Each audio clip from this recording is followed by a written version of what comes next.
लाडक्या बहिणींच्या बँक खात्यावर आज पैसे जमा झाले, परंतु 3,000 रुपयांची अपेक्षा लावून बसलेल्या लाडक्या बहिणींना 1,500 रुपयेच मिळाले. त्यासोबतच अनेक बहिणींना अजून 1 रुपया पण मिळाला नाही आणि त्यामुळेच या हप्त्याबद्दल अनेक बहिणींच्या मनात संभ्रम निर्माण झाला आहे आणि त्यामुळे बहिणी चौकशी करत आहेत.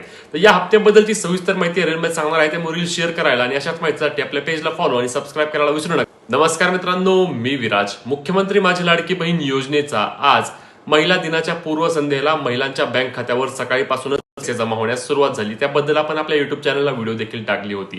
आता हे पैसे जमा झाल्यानंतर हे 1,500 रुपयाप्रमाणे पैसे जमा झाले, म्हणजेच की हा फेब्रुवारी महिन्याचा हप्ता दिला गेला आणि मार्च महिन्याचा हप्ता महिलांना मिळाला नाही आणि त्यामुळे 3,000 रुपये जे की सांगण्यात आलं होतं की महिला दिनाच्या पूर्वसंध्येला आम्ही महिलांना गिफ्ट देऊ, त्या गिफ्टचे काय झाले असे अनेक महिला चौकशी करत आहेत. तर कुठल्याही प्रकारची तुम्हाला घाबरून जाण्याची काळजी करायची आवश्यकता नाहीये, कारण हे पैसे देखील 1,500 रुपये तुम्हाला आज उद्या जमा होणार आहेत. म्हणजेच की तुम्हाला 1,500 रुपयाप्रमाणे 2 हप्ते असेच की 3,000 रुपये फेब्रुवारी आणि मार्च महिन्याचे महिला दिनाच्या निमित्ताने दिले जाणार असल्याचे सांगण्यात आलेले आहे. म्हणजेच की येथे 1-2 दिवसांमध्ये तुम्हाला राहिलेले 1,500 रुपये देखील जमा होतील.